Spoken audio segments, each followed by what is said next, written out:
Safe என்னன்னா ஃபுல்லாக வந்து இரும்பு ராடு, இவ்வளோ பெரிய ராடு அப்படியே சுற்றி போட்டுரும். நம்ம எங்கே உருண்டாலும் பிறண்டாலும் ஒன்றுமே ஆகாது. இங்கே போட்டுருவோம், கீழே போட்டுருவோம், எல்லா இடத்துலையும் போட்டு ஒன்றுமே ஆகாது. பார்த்துங்க, அது வரைக்கும் ஏதாவது ஒரு நேரத்தில் எதனா ஒன்று ஆயிருக்கும். ஆனால் அந்த மாதிரி ஆகாது. இதில் 10 வைக்கலங்கிறது தான் எனக்கு ஃபஸ்ட்டு என்னோட பெரிய தப்பாக தோணுது. ஏன் இதை 10 வைக்கல? நான் போட்டுக்கிட்டே இந்த மாதிரி ஸ்க்ரீன்ஷாட் எடுத்து பார்த்தேன், ஜூம் பண்ணி பார்த்தா அதில் 10 வைக்கல. அந்த தம்பி வந்து ஸ்பாட்லேயே இறந்துருக்காரு. அவருக்கு வந்து 10 வைக்கிறதுக்கு எவ்வளோ சார் செலவாகும்? அதிகபட்சம் 5000 ரூபா, 15,000 செலவு பண்ணியிருந்தா அந்த உயிரை காப்பாற்று. அவ்வளோதான் சார். அது ஏன் பண்ணலன்னு நீங்கள் நினைக்கிறீங்க? அதுதான் நான் அவசரத்தில் பண்ணிட்டாங்களா? இல்லை, அவசரம்லாம் பண்ணக்கூடாதுல்ல சார். உயிர் கூட எப்படி சார் அவசரமாக பண்ணுறது? டைரக்டர் மேலே எஃப்ஐஆர் போட்டுக்குது, அதெல்லாம் என்னால், ஏன்னா அவர் பண்ணுங்கன்னு துப்பாக்கி வச்ச மிரட்டினார். அதெல்லாம் கிடையாது. ஒரு கதை சொல்லுவார், நாங்கள் எடுப்போம். எடுக்கிறவங்க நான் இங்கே சேஃப்டியை பார்க்கணும். இது நார்மல் ஃபார்மாலிட்டி தானா? இதற்கு முன்னாடி நடந்த விபத்துக்கள்லையும் இயக்குனர் மேலே யாருக்கும் நடக்கல சார். இந்தியன் டூல சங்கர் மேலே போடல. காளின்னு ஒரு படம் சார், 17 குதிரை எரிஞ்சு போச்சு. கிட்டத்தட்ட ஒரு 10-15 ஃபைட்டர்ஸ் எரிஞ்சிட்டாங்க. ரஜினி சார் படம். ஆமாம், அது கிட்டத்தட்ட ஒரு 40 வருஷம் முன்னாடின்னு வச்சுங்களேன். அது வந்து பெரிய கொடூரமான சாவு. எல்லாருமே குதிரை அப்படியே எரிஞ்சு செத்து போச்சு. அங்கேயே மனிதர்கள் ஃபைட்டர்ஸ்லாம் அப்படியே எரிகிறாங்க. எரிஞ்சு சதகதெல்லாம் இப்போ ஒட்டிச்சு எல்லாருக்கும். நிறைய பேர் கஷ்டப்பட்டு இப்போ கொஞ்சம் பேர் அப்படியே இறந்துட்டாங்க, அங்கே ஸ்பாட்டில் இறந்தாங்க. அதுதான் பெரிய கொடூரமான சாவு. அதுக்கே யார் மேலே இருக்காரு. இப்போ இதுக்கு ஏன் போட்டாங்கன்னு நினைக்கிறேன். தொடர்ச்சி அந்த மாதிரி ஆக்சிடென்ட் நடக்குது. யூனியன்லேருந்து இதுக்காக என்ன ஆக்ஷன் எடுத்துருக்காங்க? சார் யூனியன்லேருந்து இல்லை சார், ஆக்ஷன் நடக்குது யூனியனுக்கு சம்மந்தம் கிடையாது. இப்போ நான் வந்து அந்த யூனியன் எதுக்கு சார்?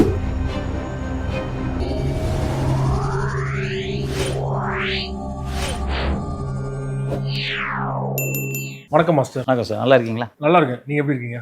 சினிமாவில் ஸ்டண்ட் சீக்வன்ஸில் பார்த்தீங்கன்னா ஸ்டண்ட் கலைஞர்கள் இறப்பது வந்து வாடிக்கையாகிட்டு தான் வருது. சமீப காலமாக அதிகமாகிடுச்சு அப்படின்னு சொல்லலாம். விடுதலை படத்தில் ஒரு ஸ்டண்ட் கலைஞர் இருந்தார். அதுக்கப்புறம் பார்த்தீங்கன்னா சர்தார் 2, இந்தியன் 2, இப்போது வேட்டுவம் படத்தில் சமீபத்தில் ஒருத்தர் இறந்துருக்காரு. ஒரு கார் சீக்வன்ஸில் பார்த்தீங்கன்னா கார் வந்து ட்விஸ்ட் ஆயிடுச்சு, அதனால் இறந்துட்டார் அப்படின்னு காரணம் சொல்லப்படுது. நீங்கள் அந்த வீடியோவும் பார்த்துருப்பீங்க. வீடியோ பார்த்தோன்னே அதில் என்ன மிஸ்டேக் நீங்கள் நினைக்கிறீங்க சார்? எதனால் உயிரிழப்பு ஏற்படும்? எனக்கு டப்புன்னு தெரிஞ்ச அந்த சுற்றி ஒரு அரண் மாதிரி கூண்டு மாதிரி அமைச்சிருப்போம் சார். இப்போ கார்லாம் நாங்கள் வந்து அந்த காலத்தில் இப்போவும் வந்து இப்போ சீஜர் ஒர்க் இருக்குது, அதெல்லாம் தேவையில்லைன்னு கூட நினச்சிக்கலாம். ஆனால் சேஃப் என்னென்னா ஃபுல்லாக வந்து இரும்பு ராடு, இவ்வளோ பெரிய ராடு அப்படியே சுற்றி போட்டுரும். நம்ம எங்கே உருண்டாலும் பிறண்டாலும் ஒன்றுமே ஆகாது. இங்கே போட்டுருவோம், கீழே போட்டுருவோம், எல்லா இடத்துலையும் போட்டு ஒன்றுமே ஆகாது. பார்த்துங்க, அது வரைக்கும் ஏதாவது ஒரு நேரத்தில் எதனா ஒன்று ஆயிருக்கும். ஆனால் அந்த மாதிரி ஆகாது. இதில் 10 வைக்கலங்கிறது தான் எனக்கு ஃபஸ்ட்டு என்னோட பெரிய தப்பாக தோணுது. ஏன் இதை 10 வைக்கல? நான் போட்டுக்கிட்டே இந்த மாதிரி ஸ்க்ரீன்ஷாட் எடுத்து பார்த்தேன், ஜூம் பண்ணி பார்த்தா அதில் 10 வைக்கல. அந்த தம்பி வந்து ஸ்பாட்லேயே இறந்துருக்காரு. ஆமாம், அவருக்கு வந்து லேண்டிங் மட்டும் தான் தெரிஞ்சிருக்கும், அதுக்கப்புறம் ஒன்றுமே தெரியல.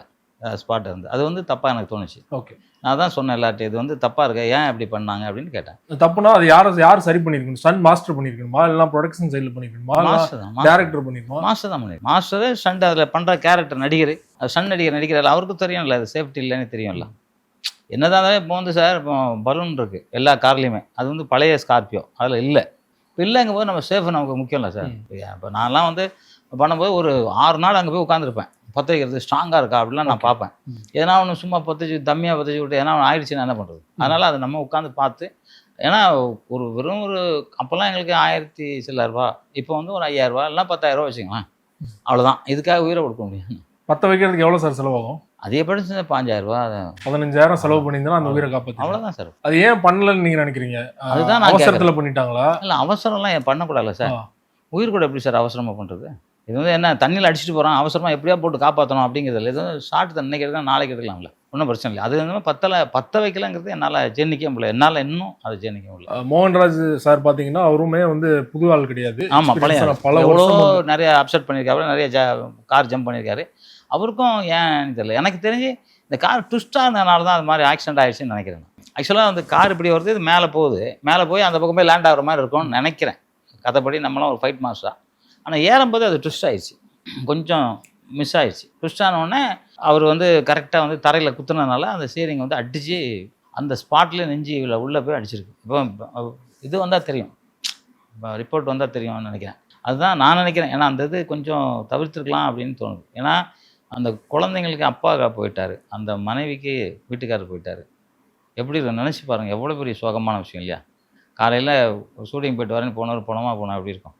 இந்த வருத்தம் எனக்கு இருக்குது. இந்த படத்தோட பார்த்தீங்கன்னா ஸ்டண்ட் மாஸ்டர் வேறு, இவர் அந்த சீக்வன்ஸ்க்காக தான் அவர் போயிருக்காரு இல்லையா? அந்த படத்தில் வேறு மாஸ்டர் ஆக்சுவலாக மோகன்ராஜ் சார் இல்லை இல்லையா? அவர் வந்து இந்த கார் சீக்வன்ஸ்க்காக, அவர் வந்து தொழிலே தான் கார் ஃபைட், அவர் மாஸ்டர் கிடையாது. மாஸ்டர் வந்து ஓகே, அவர் கூட அசால்ட்டா விட்டா கூட இவர் தொடர்ச்சியா பண்றவரு, இவர் சொல்லிருக்கலாம் இல்லையா, எனக்கு வந்து இது தேவை, இது இல்லாம நான் பண்ண மாட்டேன் அப்படின்னு சொல்லி. அவ்வளவுதான், முடிஞ்சு. ஏன் அவர் பண்ணல? என்ன பண்ண, அதான் எனக்கு தெரியல விதி. என்ன பண்ணுறது பாருங்கள். அவள் வந்து எல்லாருக்குமே தெரியும் சார், இது வந்து உயிர் போகிற இது. இப்போ கார் மோதினாலே கால்லாம் எங்கள் சங்கத்தில் முதல்ல ஒருத்தருக்கு இந்த கால் இடுப்பு கீழே ஒன்றுமே இல்லாமல் போச்சு. இடுப்புக்கு மேலே உயிர் இருந்துச்சு வழியாக ஒன்றுமே இல்லாமல் போச்சு. ஒரு மாதம் வந்து இறந்து போயிட்டார். அப்புறம் ஒருத்தருக்கு வாகினி ஸ்டுடியோவில் இந்த பாறையெல்லாம் விழுற மாதிரி ஒரு ஷாட்டு. பாறை வந்து இங்கே விழுந்துச்சு சார். ஓகே. ஃபைட்டர்ஸ் ஓடி வராங்க, அதில் ஒன்று விழுந்துச்சு. விழுந்தோடனே படுத்தார். எழுந்திரிப்பு வரும்போது எழுந்திரிக்கவே இல்லை, செத்து போயிட்டார். வருமத்தில் எங்கேயோ விழுந்துச்சு, இறந்து போயிட்டார். இது மாதிரி நிறையா நடந்துக்கிட்டே இருக்கும். இது வந்து நம்மளால் காப்பாற்றக்கூடியது. இப்போ இன்றைக்கி நடந்த ஆக்சிடெண்ட் வந்து மேக்ஸிமம் வந்து அந்த பைப்பு பற்றிச்சுன்னா அவருக்கு ஒன்றுமே இருக்காது. இப்போ இந்த மாதிரியான ஒரு கார் சேசிங் சீன்ஸில் வந்து இவர் மோகன்ராஜ் தான் அதிகமாக பெரிய ஹீரோக்கள் படங்கள்லாம் பண்ணிட்டு இருக்காரா தொடர்ச்சியா? இல்லை, இவர் பண்ணுறாரு, நிறைய பேர் பண்ணுறாங்க. அதுக்கு ஒரு 25 பேர் இருக்காங்க. எல்லாம் காருன்னா அவங்க தான் ஸ்பெஷலிஸ்ட். காரை ஜம்ப் பண்ணுறது, பைக் ஜம்பர் அதுக்கு தனியாக இருக்காங்க. இது மாதிரி நீச்சல்னா அதுக்கு தனியாக இருக்காங்க. குதிரைனா குதிரைக்கு தனியாக ஸ்பெஷலாக இருக்காங்க. புலி கூட சண்டை போடணும் அதுக்கு தனியாக இருக்காங்க. இது மாதிரி எல்லாமே தனித்தனியாக இருக்கும் எல்லாமே. ஆனால் எல்லாமே செய்வாங்க. சில நேரத்தில் சமீபத்தில் அந்த விடாமுயற்சி படத்தில் கூட அந்த அஜித் ஸ்டன்ட் சீக்வன்ஸ்லாம் இவர் தான் பண்ணார் அப்படிங்கிற மாதிரி. ஆமாம், இல்லை அவர் ரொம்ப நிறைய ஜம்பர் சார், நல்ல ஜம்பர். அதில் எந்த மாற்று கருத்தும் கிடையாது. அவர் வந்து ஏன்னா இப்போ நீங்கள் நாளை உனது நாள்னு ஒரு படம், கேப்டன் விஜயகாந்த் அவர்கள், அதில் 2 போட்டவர் ரவின்னா ஜிம்னாஸ்டிக்கில் அவர் அடிச்சிக்க முடியாது இந்தியா லெவலில். அவர் ஒரு சம்மர் சால்ட் அடிக்க ஈஸியான சம்மர் சால்ட், அது கழுத்து மணி ஸ்பாட் அவுட். அந்த டைமிங் தான், அந்த டைமிங் தான் சார். நம்ம வந்து அதில் ரொம்ப உஷாராக இருக்க வேண்டியது. ரொம்ப இது கொஞ்சம் லைட்டாக தூங்கிட்டாலோ இல்லை உடம்பு பலம் இல்லாமல் இருந்தாலோ இதெல்லாம் ஈஸியாக நடக்கும். நான் வந்து ஃபைட்டர்ஸ் எல்லாம் என்ன சொல்கிறேன், டெய்லி எக்ஸசைஸ் பண்ணுங்கன்னு சொல்கிறேன். ஏன்னா இப்போ எனக்கு 73 வயசு, நான் இன்னும் 3.5 மணி நேரம் எக்ஸசைஸ் பண்ணுவேன். காலையில் எழுந்தினா 3 மணி நேரம் எக்ஸசைஸ் பண்ணுவேன். டெய்லி 3.5 மணி நேரம் பண்ணுவேன். அதான் என் வேலை, என் தொழில் ஸ்டண்ட் தானே. நான் அதை பண்ணி ஆகணும் இல்லையா? எல்லாரும் பண்ணணும், எல்லாரும் பண்ணால் தான் உடம்புக்கு நல்லது. ஆனால் ஃபைட்டர்ஸும் பண்ணணும். ஏன்னா பண்ணால் தான் ஒரு வேலை இந்த மாதிரி இருந்தால் கூட இவ்வளோ நேரத்தில் என்ன தப்பிக்க முடியும்லாம் தெரியும். எல்லாம் முடியாது. அந்த கவனமே போகிறக்குள்ளே போயிடும். ஒரு செகண்ட் தானே சார், மரணம்ங்கிறது ஒரு செகண்ட் தான். தற்கொலை பண்ணிக்கணும் போவான், ஒரு செகண்டில் அவன் ஓகே என்னடா இவ்வளோ நாள் வாழ்ந்துட்டோம் தற்கொலை புரிய இதாடா அப்படின்ட்டு வந்துட்டான்னா அதோட அவன் லைஃப் பெருசாக இருக்கும். நிறைய பேர் அப்படி வந்திருக்காங்க. ஆனால் உயிர் போனால் போதுன்னா ஒரு செகண்ட் தானே சார். மருந்தை உள்ளே போட்டான்னா முடிஞ்சு போச்சுல, தூக்கு போட்டால் முடிஞ்சு போச்சு, கொளுத்திக்கிட்டாலும் சரியாக போச்சு, வேறு ஒன்றுமே பண்ண முடியாது. அவனே காப்பாற்றிக்கனாலும் முடியாது. அந்த மாதிரி இந்த வேலை வந்து ஒன்று ஏர் பலூன் இருக்கிற வண்டியாக ரெடி பண்ணியிருக்கணும். இன்னைக்கு ஏர் பலூன் எல்லாமே இருக்குது, ஒன்றுமே ஆகாது. எவ்வளோ படம் பார்த்துருக்கோம் நம்ம ஏர் பலூன் ஆயிருக்கும். அது பண்ணியிருக்கலாம், பண்ணலாங்கிறது எனக்கு அது மட்டும் சரியாக வர எல்லா கார்லையுமே ஏர் பேக் இருக்கணும் அப்படிங்கிற ரூல்ஸ் போட்டாங்க. கவர்மெண்ட் ரூல்ஸ் போட்டுச்சு. இப்போ நம்ம வந்து உயிர் தானே சார், ஒரு சின்ன ஸ்பாட் அவுட் சார். அந்த காரை பார்க்கும்போது பார்த்தீங்கன்னா பழைய ஸ்கார்ப்ல இருந்து எடுத்துட்டு வந்த மாதிரி அதானே கொடுப்பாங்க. ஜம்புக்கு அதானே சார், ஜம்புக்கு அதான் கொடுத்தாங்கன்னா ப்ரொடியூசர் தரப்புல இருந்து இவ்வளோதான் பட்ஜெட் ஒதுக்கிறாங்க. ப்ரொடியூசர் சைட்லையோ டைரக்டர் சைட்லையோ இல்லை ஃபைட் மாஸ்டர் யாருமே அப்படி நினைக்க மாட்டாங்க. ஓகே. ஆனால் தவறு வந்து டைரக்டரோ ப்ரொடியூசரோ இருக்காது, ஃபைட் மாஸ்டர் தான் அதை கரெக்டாக பண்ணியிருக்கணும். அதில் ஒர்க் பண்ண அந்த தம்பி பண்ணியிருக்கணும். எனக்கு இது வேணும், சேஃப்டி வேணும், இல்லைன்னா நான் பண்ண முடியாது கழட்டி விட்டு போயிட்டே இருக்கலாம். அவர் ஒன்றும் சொல்ல போகிறதில்ல. அதுதானே சார் உண்மை. இப்போ நான் எனக்கு இஷ்டம் தான் தானே பண்ணுவேன். இஷ்டம்லாம் சார் இது பண்ண முடியாது சார், ரிஸ்க் அப்படின்னு போயிட்டா யார் என்ன பண்ண முடியும்? நீ கம்பல்சரி பண்ண வந்தால் துப்பாக்கி வச்சுருக்கேன் பண்ணு, எல்லாம் சுட்டுருவானு சொல்ல முடியும்? அதெல்லாம் கிடையாது. அவரும் சொல்லியிருக்கணும், ஃபைட் மாஸ்டர் கண்டிப்பாக அதை பண்ணியிருக்கணும்னு நான் நினைக்கிறேன். நானாக இருந்தால் அந்த இது இல்லாமல் பண்ணவே மாட்டேன். இப்போ இவர் மோகன்ராஜ் பண்ணியிருக்காரு, இதே ஒரு இடத்துல ஒரு வெளியில் தெரிஞ்ச பெரிய ஹீரோவோ இல்லைன்னா சாதாரண ஒரு அறிமுக ஹீரோவோ பண்ணியிருந்தா கூட வந்து இதை விட சேஃப்டி அதிகமாக பண்ணியிருப்பாங்க இல்லையா? இந்த அளவுக்கு ஹீரோ பண்ணவே விட மாட்டோம். பண்ணவே விட மாட்டோம். இப்போ ஜெயன் ஒரு ஆக்டர் மலையாளத்தில் கேள்விப்பட்டீங்களா? கேள்விப்பட்டு அவர் ஹெலிகாப்டர் தூங்கிட்டு போய் ஹெலிகாப்டரோட சரிஞ்சு ஸ்பாட் அவுட். அவர் மிலிட்ரி மேன், 6.25 அடி இருப்பார், கையெல்லாம் அப்படி இருக்கும். அவர் கூட ஃபைட் பண்ண அப்படி ஃபைட் பண்ணுவார். ஆனால் ஹெலிகாப்டர் ஷாட்டு சும்மா தொங்குற ஒரு ஷாட்டுன்னு தூங்கி ஸ்பாட் அவுட், ஒன்றுமே பண்ண முடியல. அது மாதிரி நாங்கள் ஹீரோ கொடுப்போம். அந்த எண்ணுயிர் தோழன் பாபு, ஆமாம் அவருக்கு தெரியும்ல, ஸ்பைனல் கார்டில் அடிபட்டு. ஆமாம், அவர் ஏன் ஸ்டூடெண்ட் தான். அந்த வந்து ஒரு படம் பண்ணால் நல்லா போச்சு, எண்ணுயிர் தோழன் படம் போச்சு. ஆமாம். அதுக்கப்புறம் நான் ஒரு படம் கூட விக்ரம் சார் டைரக்ஷனில் ஒரு படம் ஒர்க் பண்ணேன். அதுக்கப்புறம் ஒரு படம் பண்ணும்போது அவுடோரில் வந்து 6 மணிக்கு மேலே ஷூட் முடிஞ்சு போச்சு. அது ரவி அண்ணன், மாடக்குள்ள ரவி அண்ணன் தான் ஃபைட் மாஸ்டர். டூப் வச்சு எடுத்து முடிச்சு பேக்கப் பண்ணியாச்சு. இவர் வந்து நான் பண்ணுவேன், நான் உயிரோட தான் நான் பண்ணுவேன்னு கேட்குறாரு. அவர் சொல்ல இல்லை தம்பி ஷார்ட் முடிஞ்சு போச்சு, ஒன்றும் இல்லை நாளைக்கு பார்த்து இல்லை பண்ணியே தருவேன். எனவே மேலே ஏறி குதிச்சாரு. அந்த இடத்துலேருந்து 10-15 வருஷம் அவரால் அசைய கூட முடியாமல் போச்சு. அவராக வாண்டடாக கேட்டு குடிச்சாரு. அவர் மாஸ்டர் எவ்வளோ சொல்லியிருக்காரு வேணான்ட்டு. நாங்கள் விடவே மாட்டோம் சார். என்கிட்டலாம் எவ்வளோ கேட்பாங்க, இதெல்லாம் பண்ணலாமானே. விஜயசாந்தி ஒரு படம், தடயம்னு ஒரு படம், இந்த சம்மர் சால்ட். அப்போ தான் அந்த ரவி இறந்துருக்காரு. அந்த சைடில் சம்மர் சால்ட் நான் வச்சிருக்கேன், சால்ட் டூப் வச்சிருக்கேன். நான் பண்ணுவேன்னு நிற்கிறாங்க, அடம் பிடிக்கிறாங்க. மேடம் இந்த மாதிரிலாம் ஆச்சுன்னா எல்லாம் பரவாயில்லன்னு டைரக்டரு ப்ரொடியூசர்லாம் வெளியே ஓடி போயிட்டாங்க, செட்டை விட்டே ஓடி போயிட்டாங்க.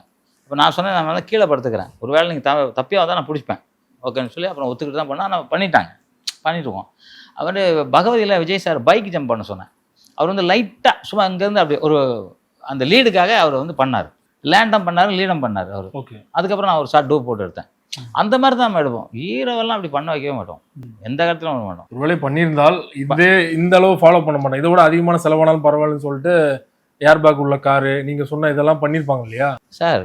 ஹீரோக்கு ஒரு உயிர், மன்னவனுக்கு ஒரு உயிர், எல்லாம் ஒன்று தானே சார், எல்லாருக்கும் பண்ணணும். அதுதான் சார் நான் கேட்குறேன், எல்லாருக்கும் பண்ணி தான் அலட்சியமா இருந்திருப்பாங்களான்னு கேட்குறேன். நீங்க சொன்ன 10,000 ரூபாய் மேட்ரு, 10,000 ரூபாய் ஒரு லட்சமா வச்சுங்க, இல்லையா? 1 லட்சம் ரூபாய் வைங்க சார், உயிர் கிடைக்குமா? இப்போ ஒரு 100 கோடி தரான், இந்த உயிரை வாங்க முடியுமா? வாங்க முடியாது. அப்போ 1 லட்சம்னா கூட செலவு பண்ண முடியாது, அதில் என்ன இருக்கு? அது எனக்கு அது தவறாக தெரியுது சார், யாராக இருந்தாலும் சரி அது தப்பு, அவ்வளோதான். இந்த தம்பி உயிர் போனது காரணம் தான், இல்லைன்னா நான் வேறு எந்த காரணமும் கிடையாது. டைரக்டர் மேலே எஃப்ஐஆர் போட்டுக்குது, அதெல்லாம் என்னால், ஏன்னா அவர் பண்ணுங்கன்னு துப்பாக்கி வச்ச மிரட்டினார், அதெல்லாம் கிடையாது. அவர் கதை சொல்லுவார், நாங்கள் எடுப்போம். எடுக்கிறவங்க நான் இங்கே சேஃப்டியாக பார்க்கணும். இப்போ இயக்குனர் மேலே நீங்கள் சொன்ன மாதிரி ரஞ்சித் அவர்கள் மீது எஃப்ஐஆர் போட்டிருக்காங்க, 3 பிரிவுகளை போட்டிருக்காங்கன்னு நினைக்கிறேன். இது நார்மல் ஃபார்மாலிட்டி தானா? இதற்கு முன்னாடி நடந்த விபத்துக்கள்லையும் இயக்குனர் மேலே யாருக்கும் நடக்கல சார். இந்தியன் டூல சங்கர் மேலே போடல. காளின்னு ஒரு படம் சார், 17 குதிரை எரிஞ்சு போச்சு, கிட்டத்தட்ட ஒரு 10-15 ஃபைட்டர்ஸ் எரிஞ்சிட்டாங்க. காளி படம்? ஆமாம், ரஜினி சார் படம். ஆமாம், அது கிட்டத்தட்ட ஒரு 40 வருஷம் முன்னாடின்னு வச்சுங்களேன். அது வந்து பெரிய கொடூரமான சாவு. எல்லாருமே குதிரை அப்படியே எரிஞ்சு செத்து போச்சு அங்கேயே. மனிதர்கள் ஃபைட்டர்ஸ்லாம் அப்படியே எரிகிறாங்க, எரிஞ்சு சதகதெல்லாம் இப்போ ஒட்டிக்கிச்சு எல்லாருக்கும். நிறைய பேர் கஷ்டப்பட்டு இப்போ கொஞ்சம் பேர் அப்படியே இறந்துட்டாங்கன்னு வச்சுங்க, அங்கே ஸ்பாட்டில் இறந்தாங்க. அதுதான் பெரிய கொடூரமான சாவு, அதுக்கே யார் மேலே எஃப்ஐஆர். இப்போ இதுக்கு ஏன் போட்டாங்கன்னு நினைக்கிறேன். தெரியல எனக்கு உண்மையாகவே தெரியல. ஏன்னா அவர் என்ன பண்ணுங்கன்னு துப்பாக்கி வச்சு மிரட்டினாரா ரஞ்சித் சார்? அதெல்லாம் இருக்காதுல்ல. நம்ம சரியாக பண்ணலன்னு நான் நினைக்கிறேன் சார். நான் என்ன பண்ணுறேன், நான் வந்து ஸ்டண்டில் தான் இருக்கேன், எனக்கு தோணுதான் நான் ஓப்பனாக சொல்கிறேன்.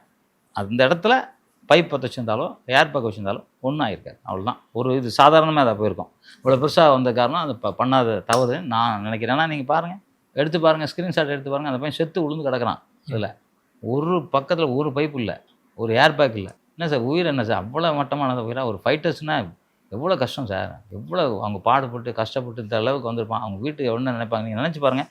அந்த சொல்லவே முடியல சார், அந்த மரணங்கிறது எனக்கு தெரிஞ்ச தப்பு. தொடர்ச்சி அந்த மாதிரி ஆக்சிடென்ட் நடக்குது. யூனியன்லேருந்து இதுக்காக என்ன ஆக்ஷன் எடுத்திருக்காங்க இது வரைக்கும்? ஸ்டண்ட் யூனியன்லேருந்து இல்லை சார், ஆக்ஷன் நடக்குது யூனியனுக்கும் சம்மந்தம் கிடையாது. இப்போ நான் வந்து அந்த யூனியன் இருக்கு சார். இல்லை சார், நாங்கள் எல்லாம் சில கட்டுப்பாடுகள்லாம் வச்சுருக்கோம், இதெல்லாம் பண்ணணும் இதெல்லாம் பண்ணணும் கட்டுப்பாடு வச்சுருக்கோம். யூனியன் கரெக்டாக இருக்குது. இப்போ வந்து ஆக்சிடென்ட் ஆனோடனே முதல் வந்து அது எனக்கு ஒரு அம்மா இருந்தாங்க, எங்கள் அம்மா பார்க்குறாங்களோ எங்கள் யூனியன் தான் முதல்ல வந்து நின்று பார்க்கும்.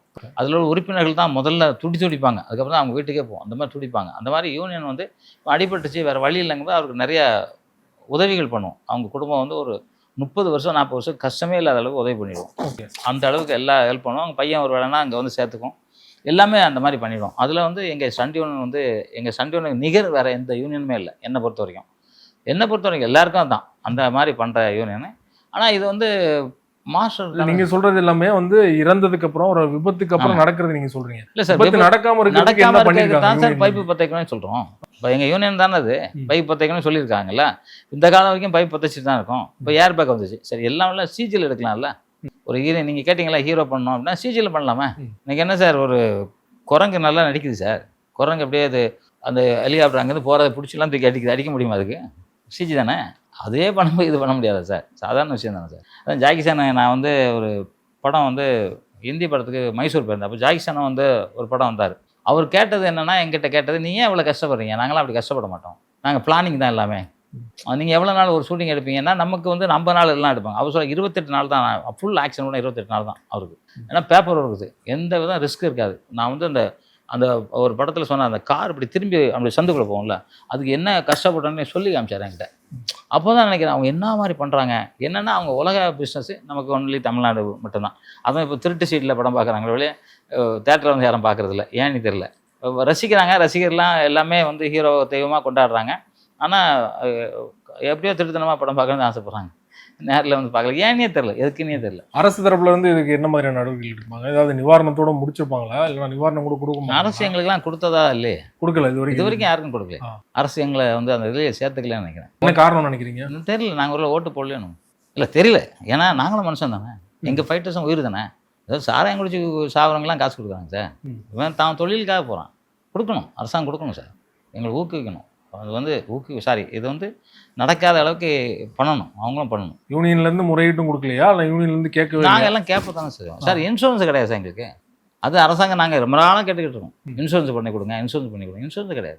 சினிமாவில் பல யூனியன் இருக்கு, மற்ற யூனியன்லாம் எல்லாருக்கும் உண்டு, எங்களுக்கு மட்டும் கிடையாது. ஏன் சார், உங்களுக்கு அவசியம் தேவை? அதான் எங்களுக்கு ஸ்டண்டில் உடனே இறந்துருவாங்க, நீங்கள் தற்கொலைக்காக வரீங்க, அதனால நாங்கள் பண்ணி தர மாட்டோங்கிறாங்க. அது வந்து என்னன்னா, இப்போ அப்போ நாங்கள் வந்து இப்போ நான் film and television producer guild of South India தலைவராக இருக்கேன். இப்போ சேம்பர் கவுன்சில்லாம் இருக்காங்க. எல்லாத்துலேயும் வந்து இன்சூரன்ஸ் பண்ணி மொத்தமாக பல லட்சம்னா கோடிக்கணக்கில் கொடுக்குறாங்க. யாருக்கோ ஒருத்தர் உடம்பு சரியில்லாமல் போகும், மிச்சம் எல்லாம் இவங்களுக்கு தான். யாருக்கு? ஓகே, இன்சூரன்ஸ் கம்பெனிக்கு. ஆமாம், யாரோ ஒருத்தர் சரியில்லாமல் போகும், ஒரு 2 லட்ச ரூபா செலவு பண்ணுவாங்க, மட்டும் வர்ற கோடிக்கணக்காக இவங்களுக்கு தான். இதில் வந்து எதனா அடிப்பட்டாக என்ன பண்ணுறதுன்னு போட மாட்டேங்கிறாங்க. இதே தானே போடணும். அது அரசாங்கம் சொன்னால் நடக்கும்னு நினைக்கிறேன். இன்சூரன்ஸ் போடுறது கம்பெனிக்கார லாபத்துக்காக, உங்களோட இதுக்காக இல்லை. நமக்காக போடுறாங்கன்னு நினைக்கிறீங்களா? அப்படி நினைக்கிறீங்க சார்? அதெல்லாம் அந்த காலம் சார். இப்போ எல்லாமே டாக்டரே நிறைய பேர் போலி ஆகிட்டாங்க சார். நீங்கள் தான் பார்த்துருப்பீங்களா? டாக்டர் போலி, பேங்க் போலியாக வச்சுருக்காங்க, கோர்ட்டு போலி, போலீஸ் ஸ்டேஷன் போலி, நம்ம போலியாக வச்சு நடத்துகிறாங்க. நீங்கள் பார்த்துருக்கீங்களா? கேட்டிருப்பீங்க, உங்களுக்கு தெரியாத ஒன்றும் இல்லை. அது பார்க்கும்போது நமக்கு ஒன்றுமே புரியல சார். என்ன சார், யாரை போய் நீங்கள் நம்புவீங்க? சும்மா எங்கள் தெருவில் 3 லேடி இருக்காங்க சார், பாவம் ரொம்ப இட்லி விற்றுக்கிட்டு இருக்கு. ஏதோ உடம்பு சரியில்லை, சளினி போயிருக்கு, ஹார்ட் ஆப்ரேட் பண்ணணுன்னு ஆப்ரேட் பண்ணி விட்டாங்க. இப்போ அந்த மாதிரி இட்லி வைக்க முடியல, அதான் பயந்துருச்சு. ஒரு நாளைக்கு இவ்வளோ மாத்திரை, 40 மாத்திரை சாப்பிடலாம். சும்மா என்னமோ, அதாவது நான் எல்லா டாக்டரையும் சொல்ல வரல. சில டாக்டரு நாங்கள் வந்து ஹாஸ்பிட்டல் வச்சுருக்கோம், இவ்வளோ ஏசி போடுது, இவ்வளோ ஃபேன் போடுது, இவ்வளோ பேர் வேலை செய்கிறாங்க, நாங்கள் என்ன 100 ரூபா வாங்கிட்டு இவங்களுக்கு வந்து மாத்திரை எழுதி கொடுத்துடணுமா அப்படின்னு கேட்குற இதை நான் காதால் கேட்டேன். அது வந்து தவறாக இருக்குது. அதெல்லாம் அரசாங்கம் வந்து பெரிய தண்டனை கொடுக்கணும். இப்போ பார்த்தீங்கன்னா இன்றைக்கி ஈரானில் ஒரு கடைக்குள்ளே வந்து ஒரு கடை முதலாளியை கத்தியில் குத்தி நகையெல்லாம் தேடிட்டு போகிறான். அதே கடை முன்னாடி 3 பேரும் தூக்கு போட்டாங்க. பார்த்தீங்களா? அதேமாதிரி பண்ணானே, தவறு பண்ணவங்க யாராக இருந்தானே கரெக்டானே சார்? நியாயமாக இருக்கணும் இல்லையா? எல்லாமே நியாயமாக இருக்கணும். அதனால் அது மாதிரி பண்ணால் மட்டும்தான் சட்டம் கடுமையாக இருக்கணும். ஆனால் விசாரிக்கணும். இந்த பையனை அடித்து கொண்டாங்களா, அது மாதிரி வந்துடக்கூடாது. சரியான விசாரணை பண்ணணும். விசாரணை பண்ணால் தான் கரெக்டாக இருக்கும். நம்ம யாரை சார் நம்பியிருக்கோம்? இப்போ நான் அந்த வீட்டில் உட்காந்து யாரை நம்பி உட்காந்துருக்கேன்? போலீஸு, அரசாங்கம், இராணுவம், அவங்கள நம்பி தானே இருக்கேன் சார். நானே ஒரு 10 ஆளை வச்சுக்கிட்டு இது பண்ணுறது அப்படி இல்லையே. இப்போ அரசாங்கம் வந்து நம்ம எல்லாமே அரசாங்கம் வந்து நல்லா இருக்கணும், அரசாங்கம் இருக்கணும், நல்லா இருக்கணும். நம்ம வந்து ஒரு கிரிக்கெட் விளையாடுறாங்கன்னு வச்சுக்க, இப்போ இந்தியன் பாகிஸ்தான் விளையாடுதுன்னு வச்சுங்களேன், நம்ம இந்தியா ஜெயிக்கணும் எல்லாரும் சாமி கும்பிடுவோம். இந்த இடத்துல இப்படி அசைஞ்சிட்டா கேட்ச் ஆகிடக்கூட எப்படியே உட்காந்துருப்பாங்க. எதுக்கு? நம்ம நாடு நல்லா இருக்கணுங்கிறதுக்காக தான். அப்போ நம்ம மக்கள் நல்லா இருக்கணும்னு நாடு அவசரம் பண்ணல. அது நான் விரும்புகிறேன். இப்போ விடுதலை படமாகட்டும், சர்தார் 2 ஆகட்டும், இந்தியன் 2 ஆகட்டும், அதில் ஆக்சிடென்ட் நடந்தப்போ கூட இந்த அளவுக்கு வந்து விவாத பொருளாக மாறல. அதுக்கு என்ன காரணம்னா, அதில் வந்து வீடியோ ஃபுட்டேஜ் எதுவும் வரல. ஆனால் இதில் வந்து வீடியோ கிளிப்பிங்ஸ் வந்து படக்குழுவே எடுத்து அது வெளியில் வைரல் ஆயிடுச்சு இல்லையா? யாரோ ஒருத்தர் எடுத்து போட்டாங்க, படக்குழுலாம் போடல. ஆனால் அந்த குழுவோட உட்காந்து தான் எடுக்கிறாங்க, ஓடுறாங்க எல்லாரும் சேர்ந்து. யாரோ எடுத்து போட்டாங்க, படக்குழுலாம் கூட அனுப்புவாங்களா என்ன? படக்குழுலாம் போடல. இல்லை, அதுவுமே வந்து ஏன்னா அந்த இது வந்து பார்த்தீங்கன்னா எல்லாம் பிரேக் விட்டு பேக்கப் பண்ணி சாப்பிட்டு பேக்கப் ஷூட்டிங்கு. அந்த பையன் லைட்லாம் ஆஃப் பண்ண பிறகு ரோப்பாக இருக்கும்போது தான் கீழே விழுந்துட்டான். அதனால் அது யாரும் எடுக்கலை. அப்புறம் இந்தியன்லாம் எடுக்காமல் இருந்திருக்க மாட்டாங்க. அது வந்து ஸ்ட்ரிக்டாக இருப்பாங்க. ஏன்னா கமல் சார் படம், சங்கர் சார் படம் அதெல்லாம் வெளியில் ஒரு ஃப்ரேம் யாரும் செல் எடுத்துகிட்டு கூட உள்ளே போக முடியாது. இது அப்படி இல்லைல்ல, நிற்கிறவெல்லாம் ஃபோட்டோ எடுத்துருப்பான், நிற்கிறவெல்லாம் வீடியோ எடுத்துருப்பான். வீடியோ வெளியானதான் வழக்கு போட்டிருப்பாங்கன்னு நினைக்கிறீங்களா? அப்படி தான் நினைக்கிறேன். ஆனால் என்ன சார், எனக்கு போலீஸ் தெரியாது, நமக்கு என்ன சார் இருக்குது, சட்டம் தெரியாமல் நான் ஒன்றும் இல்லை. இந்த இடத்துல வந்து பா. ரஞ்சித் சார் அவர்கள் இதை எடுக்கலைன்னா உன்னை கொன்னுடுவேன் அப்படி சொல்லியிருந்தாருன்னா கரெக்டு. அவர் இந்த சீனு சொல்லுவார், எடுக்க வேண்டியது ஃபைட் மாஸ், என்ன சேஃப் பண்ணுவோம் நம்ம தான். இப்போ நான் வந்து அந்த காலத்தில் முதல்ல வந்து சார் நான் வந்து பிளட் ஷோன்னு ஒரு படம் பண்ணும்போது அந்த இங்கிலீஷ் ஃபைட் மாஸ்டர் ஒருத்தர் அவர் என்ன பண்ணார், படிக்கட்டில் உருள்றதுக்கு எனக்கு பாஞ்சு வச்சு கொடுன்னு கேட்டார். ரஜினி சார் கூட பண்ணியிருப்பார் இல்லையா? ஆமாம், ரஜினி சார் தான் ஹீரோ, அவர் இங்கிலீஷ்காரன் ஒரு ஹீரோ, ஏன்னா 2 லாங்குவேஜ். அப்போ வந்து அதில் உருள முடியாதுன்னு சொல்கிறாங்க, நான் ஈஸியாக உருண்டு காமிச்சேன். என்னை கூப்பிட்டு சொன்னார், இதெல்லாம் உருளாதீங்க அடிப்படும் அப்படின்னாரு. அதே மாதிரி ஒகேனக்கல்ல அந்த 3 இடம் தண்ணி வரல, அதில் டைவ் பண்ணோம், அவங்களாம் முடியவே முடியாட்டாங்க. நாங்கள் வந்து ஃபாரின்லேருந்து கூப்பிட்டு வரணும், அதுக்கு ஸ்பெஷலிஸ்ட் இருக்காங்க, அதுக்கு வந்து இங்கேருந்து வர்றதுக்கு ஃப்ளைட்டு தண்ணி ஃப்ளைட்டு போடுங்க. அப்புறம் வந்து இங்கே அவருக்கு தனியாக அவர் கூட 15-20 பேர் வருவாங்க அந்த ஒரு டைவ் பண்ணுறதுக்கு. சாதாரணமாக நம்ம ஃபைட்டர்ஸில் அப்படி சொல்லிக்கிட்டு இருக்கவே டைவ் பண்ணிட்டான். அப்புறம் திருப்பி அந்த பையன் டைவ் பண்ணான். ஸோ அந்த மாதிரி நம்ம வந்து அவ்வளோ ஈஸியாக பண்ணுறோம், அவங்க வந்து அதில் ரிஸ்க் அதிகம். ஆமாம், ரிஸ்க் அதிகம் தான். இந்த மாதிரி இறப்பு நடக்கிறதுக்கு அதுவும் ஒரு காரணம் இல்லை? காரணம் நிச்சயமாக ரிஸ்க் தான், அது இல்லைன்னு நம்ம சொல்லவே முடியாது. எல்லாம் பெரிய ரிஸ்க் தான் சார், அது வந்து நான் இல்லைன்னு மறுக்கவே மாட்டேன். ஆனால் அப்படி நம்ம பண்ணோம். ஆனால் இன்றைக்கி வந்து எல்லாமே வளர்ந்துருச்சு. இப்போ மேலை நாடுகள் மாதிரி நம்ம நாட்டிலையும் எல்லாமே இருக்குது. சின்ன குழந்தைங்க சார், ஒரு 5 வயசு பசங்களோ 7 வயசு பசங்களோ ஃபைட் எடுத்து போட்டிருந்தாங்க பார்த்தீங்களா? நாங்கள் என்ன எடுக்கிறோமோ அதே மாதிரி எந்த இதுவும் இல்லாமல் அழகாக எடுத்து எடிட் பண்ணி போட்டிருந்தான், ஃபோன்லேயே எடுத்திருந்தான். அப்போ எவ்வளோ வளர்ந்துச்சு பாருங்கள். அப்போ நம்ம எவ்வளோ வளரணும், நம்ம அந்த அளவு வளரல போலியோ எனக்கு டவுட்டாக இருக்குது. ஏன்னா அந்த பசங்க ஒரு ஆக்ஷன் ஒரு அடிபடாமல் அந்த சின்ன குழந்தைங்க எடுத்திருக்காங்க. அப்போ நம்ம இவ்வளோ நாள் சினிமாவில் இருக்க நம்ம என்ன பண்ணியிருக்கணும், நம்ம அதை பற்றி சிந்திக்கணும் இல்லையா? சிந்திக்கலையோன்னு நினைக்கிறேன். எனக்கு பொறுத்த வரைக்கும் 5 வச்சுருக்கணும், சிஜியில் பண்ணியிருக்கலாம், இல்லைனா ஏர் பேக்லாம் பண்ணியிருக்கவே கூடாது. அது யாருன்னா பண்ண தம்பி மேலேயே நான் குறை சொல்லுவேன். நீங்கள் கேட்டது தான், இல்லை சார் இது எனக்கு சேஃப் இல்லை நான் பண்ண மாட்டேன்னு சொன்னால் நாங்கள் யாரும் ஒன்றும் பண்ண போகிறது இல்லை, அவர் பண்ணியிருக்கணும். 2000க்கும் மேற்பட்ட படங்கள் நீங்கள் வந்து ஒர்க் பண்ணியிருக்கீங்க. ஸோ நிறைய விபத்துகள் சமீபத்தில் நடந்துகிட்டு இருக்கு இல்லையா? இனிமேல் விபத்து நடக்காமல் இருக்கிறதுக்கு உங்களோட ஒரு இதாக நீங்கள் பொதுவாக சொன்னீங்கன்னா கொஞ்சம் ஓகே எல்லாருக்கும் சார் கரெக்ட். இப்போ நான் 2000 படம் பண்ணேன். என் படத்தில் வந்து ஃபஸ்ட்டு சார் சம்மர் சால்ட் பெட்டெல்லாம் போடுவோம். அந்த பெட்டு ஃப்ரேமில் இருக்குன்னு ஃபீல் பண்ணிட்டு என்ன பண்ணேன், அந்த இடத்த முதலே நைட்டு போய் பள்ளம் எடுத்துருவேன். பள்ளம் எடுத்து பெல்ட்டை போட்டு மூடிட்டு இந்த இதெல்லாம் நட்டு வச்சுருவேன். நட்டு வச்சா காலையில் அது வந்து தர மாதிரியே இருக்கும். அதில் அடிப்போம், எல்லாம் விழுவோம், தரையில் விழுற மாதிரி இருக்கும். அங்கே வந்து தரையில் விழுற மாதிரிலாம் இருக்கும். அது ஒன்றுமே சேஃபு. அதே மாதிரி ஒவ்வொரு ஃபயர் ஷாட்டுக்குன்னா நான் அவ்வளோ ரிஸ்க் எடுத்து பண்ணுவேன். ஃபயர் ஷாட்டுக்குன்னா அவ்வளோ, ஏன்னா ஃபயர் ஷாட்டில் அப்போல்லாம் வந்து கோணி கட்டிக்குவோம் சார். கோணி கட்டிட்டு இந்த சொல்யூஷன் தடவி விட்டுருவாங்க, கொளுத்தி விட்டுருவாங்க. மூஞ்சி மட்டும் கண்ணா மட்டும் தெரிய வர ஒன்றுமே தெரியாது. மூச்சு விடுறது கூட கஷ்டமாக இருக்கும். அதுலேயே வந்து வேறு சம்பளம்லாம் அப்போலாம் 200 150 அவ்வளோதான் சார் செய்வேன். அதுக்கு வந்து பண்ணுவோம். ஹீரோ ஏன்னா கொஞ்சம் ஒரு நல்ல ஹீரோ தான், அவங்க ஒரு 2000 கொடுப்பாங்க அந்த ஷார்ட் பண்ணால். அந்த மாதிரி தான் அதுக்காக துணிஞ்சு பண்ணுவாங்க. அப்போ வந்து இப்போல்லாம் எல்லாமே அப்போ அணைக்கிறது வந்து கோணி தான். இந்த இதெல்லாம் கிடையாது, ஸ்ப்ரே இருப்பாங்களா அதெல்லாம் கோணி தான். கோணி வச்சு அப்படி நிற்போம் சார் ஃபைட்டர்ஸ் எல்லாம். அந்த எப்போ விழுறாங்களோ பார்த்து உடனே போய் விழுந்து போய் மேலே விழுந்து மூடிடும், அணைச்சிரும் நெருப்பை. அது ஒரு தீக்காயம் ஏற்படும் கண்டிப்பாக இருக்குது. எனக்கே நிறைய காயம் இருக்குது. நான் நிறைய ஃபயர் ஷாட் தம்மு நிறையா நிற்குங்கிறக்காக எனக்கு வந்து மூச்சு பயிற்சி நிறைய பண்ணுறதுனால தம்மு நிற்கணும் என்னை மாற்றி விடுவாங்க ஃபயர் ஷாட்டுக்காக. அப்போ வந்து தான் சொன்னல ஹீரோஸ்லாம் நிறைய காசு கொடுப்பாங்க. அதே ஒரு 2000 5000 சில 10,000 கூட சேர்ந்துடும், போட்டி போட்டு கொடுப்பாங்க. அதுக்காக தான் போய் பண்ணுறது. அது உயிர் போகிற விளையாட்டில் சார். அது எனக்கு பார்த்தீங்கன்னா ஒரு கன்னட படம் ஃபயர் பண்ணிட்டு செகண்ட் ஃப்ளோர் உடச்சிட்டு கீழே வந்து விடணும். ஷார்ட் எல்லாம் கழிச்சு கீழெல்லாம் பெட்டெல்லாம் போட்டாங்க. ஆனால் அது ஒரு குச்சி ஒன்று இருந்திருக்கு, அது யாருமே பார்க்கல. ஆர்டரேட்டரோ இல்லை யாரும் பார்க்கல. உடச்சிட்டு வந்து இங்கே குதிச்சு சார், இவ்வளோ தூரம் இல்லை போயிடுச்சு. அது எப்படி வலிச்சிச்சின்னு எனக்கு தான் தெரியும். அந்த மாதிரிலாம் நடக்கும். அது மாதிரி இப்போ அது எல்லாமே தேவையில்லை, எல்லாமே. அதனால் இப்போ எங்களோட சக ஸ்டன் மாஸ்டருக்கும் சக ஸ்டன் நடிகர்களுக்கும் சேஃப் இல்லாமல் பண்ணாதீங்க. அது என்ன இருந்தாலும் சரி, சேஃப்டி இல்லாமல் பண்ணாதீங்க. நம்ம உயிர் முக்கியம், உங்களுக்கு முக்கியம் இல்லை, உங்கள் குடும்பத்துக்கு முக்கியம். அதனால் சேஃப்லாம் பண்ணக்கூடாது. பயிற்சி நல்லா பண்ணணும், உடற்பயிற்சி நிறையா தேவை. தியானம் பண்ணணும், ஒருமுனை பண்ணணும். நம்ம எந்த இடத்துலையும் தப்பிச்சிக்கிறதுக்கு நமக்கு தியான முறைகள் தான் நிறையா உதவி பண்ணும். இதெல்லாம் எல்லாருமே கற்றுக்கணும். மனிதராக பிறந்த அத்தனை பேரும் கற்றுக்கணும்னு நான் உங்கள் சேனல் மூலியமாக சொல்லுறது. ரொம்ப நன்றி சார். உங்கள் நேரத்தை ஒதுக்கி ஸ்டண்ட் தொடர்பான பல்வேறு விஷயங்களோட பகிர்ந்து கொண்டீங்க. மிக்க நன்றி. ரொம்ப நன்றி சார். இப்போ நீங்கள் வந்து இது கேட்டு இப்போ எங்களுக்கு எல்லாம் விழிப்புணர்வு இருக்கோ இல்லையோ, மக்களுக்கும் எங்கள் ஸ்டண்ட் நடிகர்களுக்கும் இது வந்து பெரிய விழிப்புணர்வாக இருக்கும்னு நான் நினைக்கிறேன். உங்கள் சேனலுக்கும் உங்களுக்கும் ரொம்ப நன்றிகள். நான் நன்றி. நன்றி, வணக்கம் சார்.